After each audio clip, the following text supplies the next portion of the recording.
Good morning, Loveland. I'm Mike Meldon, and this is the Loveland Weekly Podcast, brought to you by Gina Dubell-Smith, eXp Realty, and Stone Pillar Farms.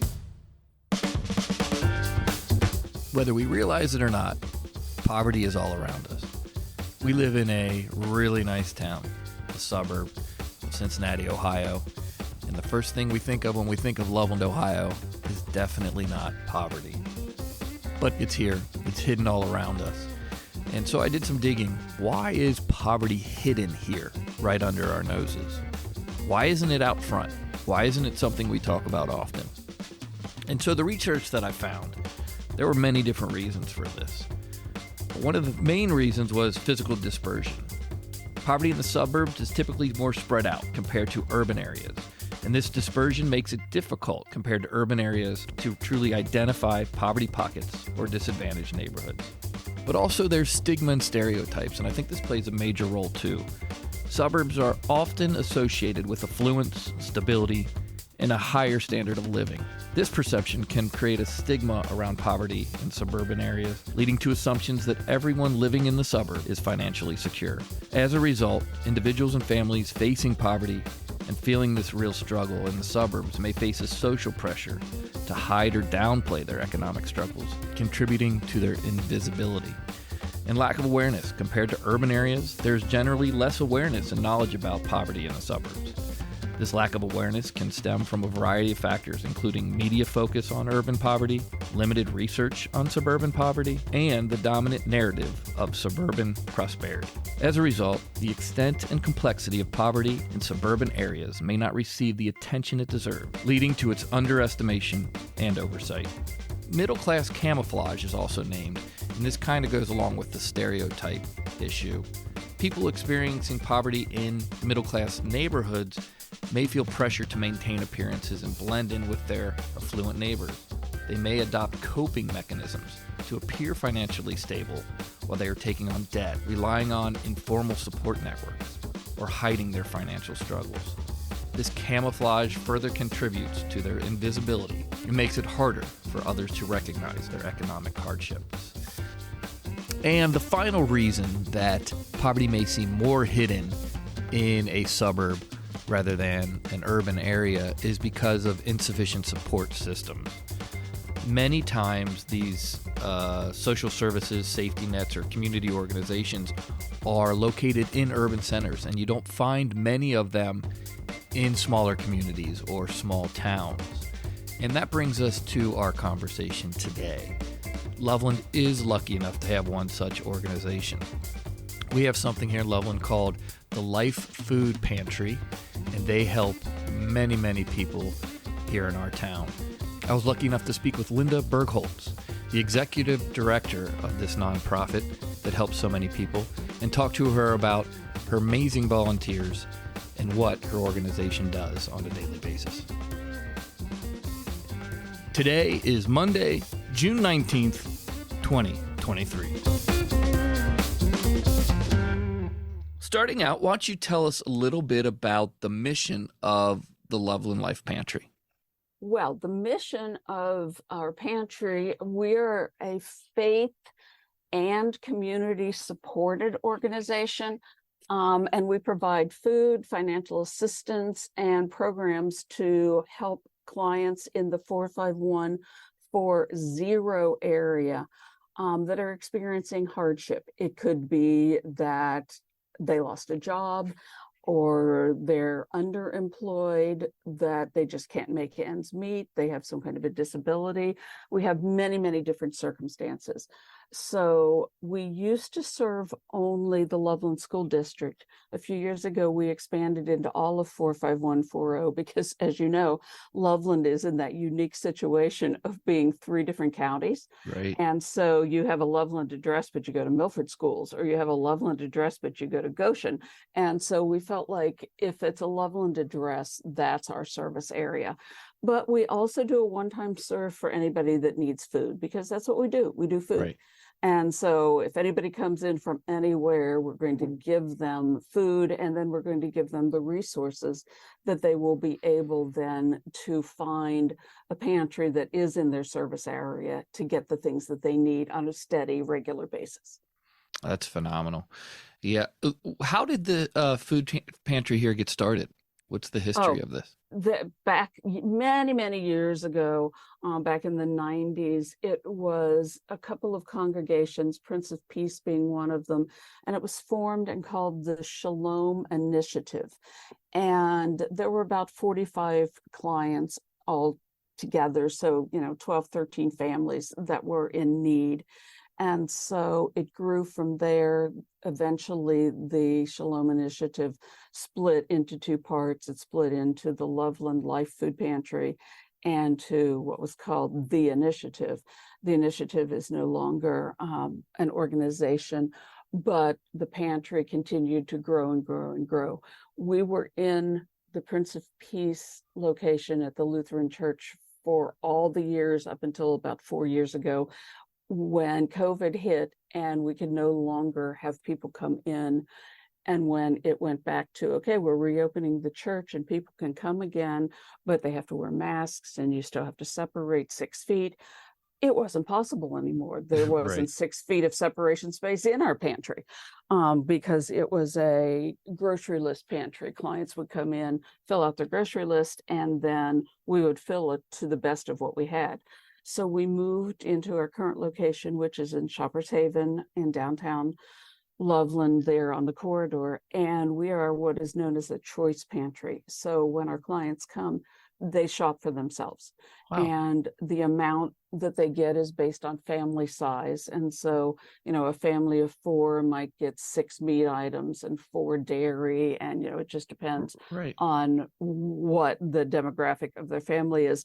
And, of all the things that we have choices of in our life, what we eat should be one of them. Right.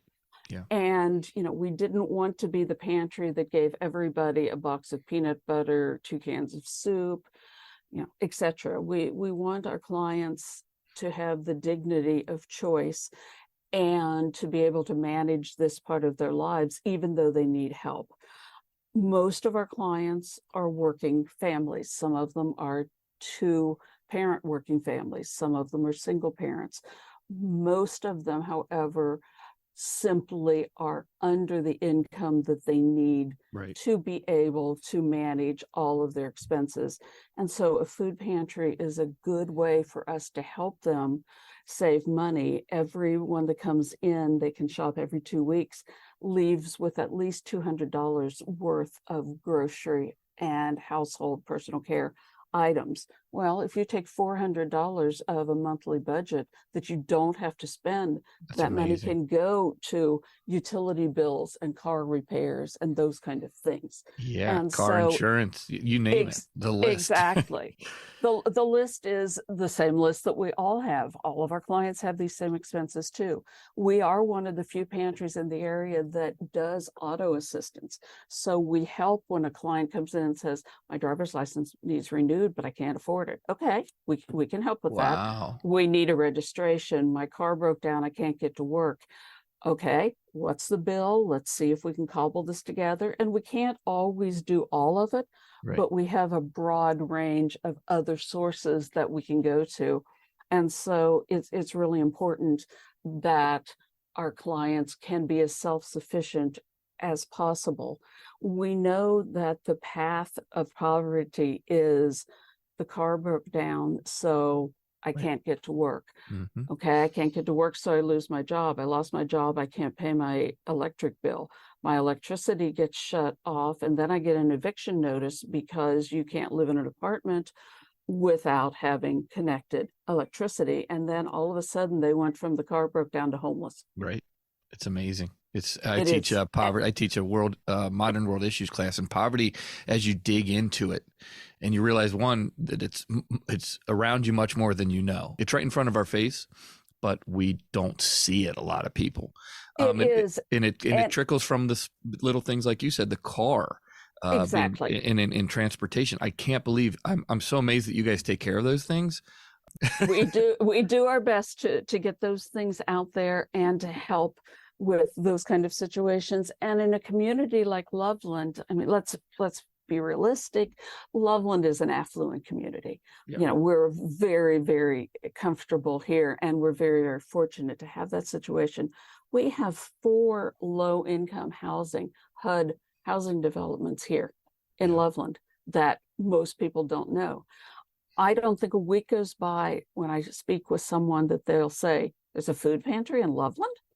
Wow. Yeah, there's a food pantry in Loveland. And we serve, this won't surprise you or anyone else, since COVID, our numbers have tripled. Not just increased, but tripled. Yeah. We are feeding approximately 1,100 individuals a month. That's over 350 families. That's amazing. It's incredible. And it's all volunteer with the exception of 2 of us, which get a stipend. It's not an actual salary. Right. And so, yeah, it's an amazing organization. I'm so proud to be the executive director of this. And we have wonderful volunteers. We have a terrific board. Everybody is caring and giving and putting themselves out there to do what they can within their community.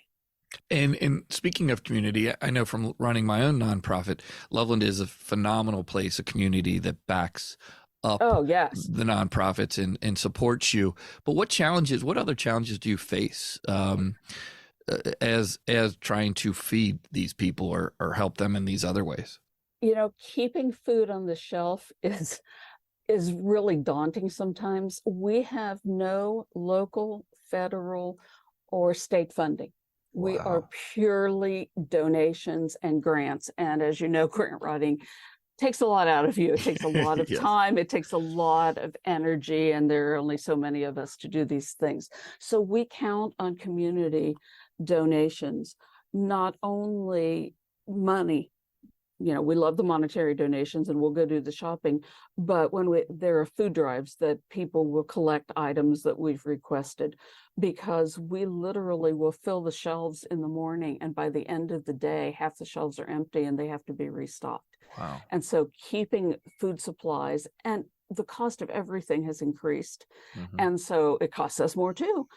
And so to keep people fed and enough choices for them, it's an ongoing challenge. You know, paper towels, toilet paper, products that you don't even think of, that we just take for granted.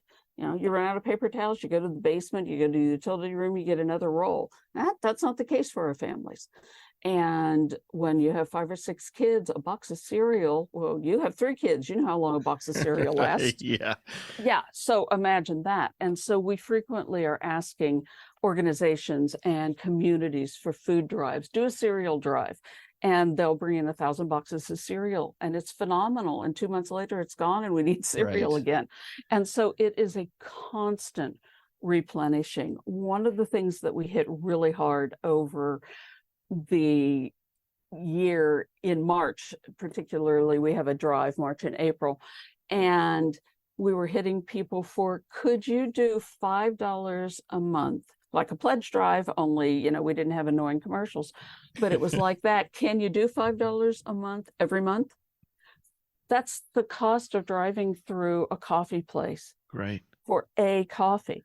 If you only do $5 a month, I can put together a weekend bag that will give a child a meal on Friday night when they're not in school, then 3 meals Saturday and 3 meals Sunday. And that's just one $5 contribution. If we have 100 people doing that every month, that's amazing how much food that we can put together with that. And it's simple. You go to PayPal, you go to Venue, you pledge your $5, it comes out monthly. $10, that's even better. We'll take whatever amount you'd like to. But a $5 ask really isn't that much. Pretty much anybody can do a $5 ask. And when we get those kind of things in, it just makes my job so much easier, because then I can send my shoppers out and say, okay, $300, go buy XYZ. Right. We're fortunate that we have good donors in the Kroger, Walmart, Costco, Out of Time. We have places that do donate to us, and that helps immensely. We also have an affiliation with the Free Store Food Bank downtown, and so we can get things at reduced price. A can of chili at Kroger might be $4.99. I can get a case of it for $6. Oh, great. And yes, so, and it's not always brand names, but that helps.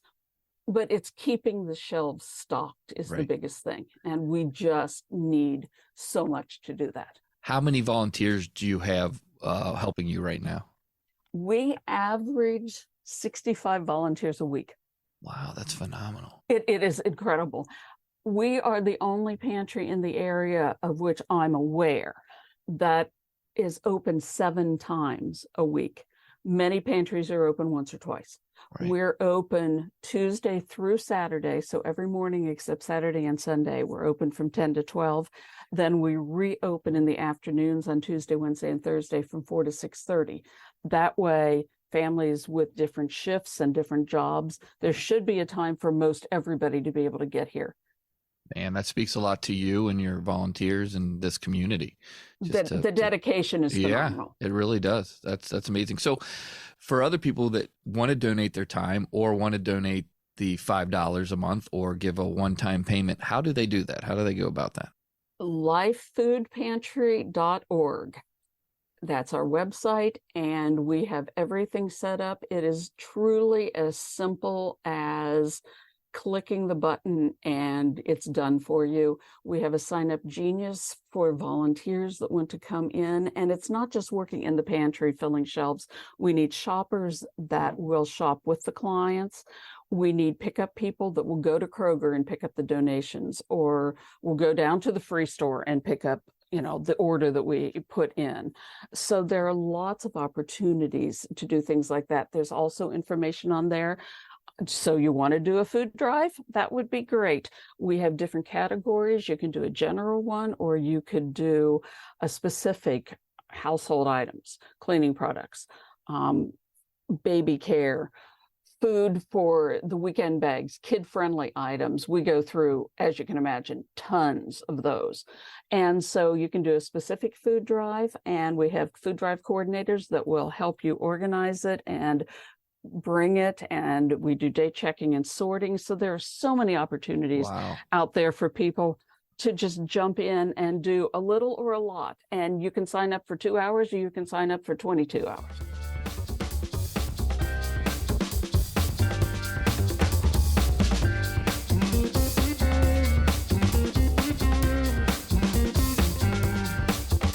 Looking ahead in Loveland, Wednesday, June 24th, Loveland will have a limited showing of Hometown Habitat, Stories of Bringing Nature Home, sponsored by Gina Dubell-Smith, eXp Realty.